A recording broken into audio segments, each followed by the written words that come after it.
अस्सलाम वालेकुम नाजरीन, मैं हूं आपकी होस्ट शुमाइला राजपूत और आप देख रहे हैं फास्ट 24 न्यूज़। खबर शामिल करते हैं हमारे रिपोर्टर पंजाब पीर मोहम्मद फुकराज अब्बासी की रिपोर्ट के मुताबिक बताया जाता है कि इमरान, तुम्हारी सिलेक्शन कमेटी टूट गई, सिलेक्टर्स घर चले गए, अब कान पकड़े हुए हैं। मरियम, पाकिस्तान मुस्लिम लीग नून की चीफ ऑर्गेनाइजर सीनियर नायब सदर मरियम नवाज ने इस्लामाबाद में तंजीमी कन्वेंशन से खिताब में साबिक वज़ीर आज़म इमरान खान को सख्त तनकीद का निशाना बनाया। इस्लामाबाद में कन्वेंशन से खिताब में मरियम नवाज का कहना था, इमरान खान, तुम्हारी 2018 की सिलेक्शन कमेटी टूट गई, सिलेक्टर्स घर चले गए, अब कान पकड़े हुए हैं।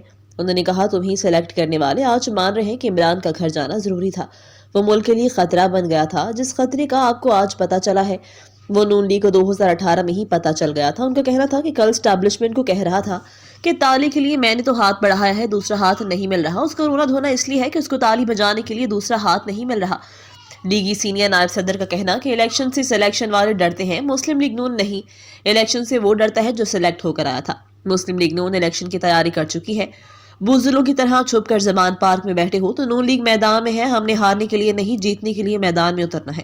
जितना चाहे टांग पर प्लास्टर चढ़ा लो, घड़ी का, औलाद का और फौरन फंडिंग का हिसाब देना पड़ेगा।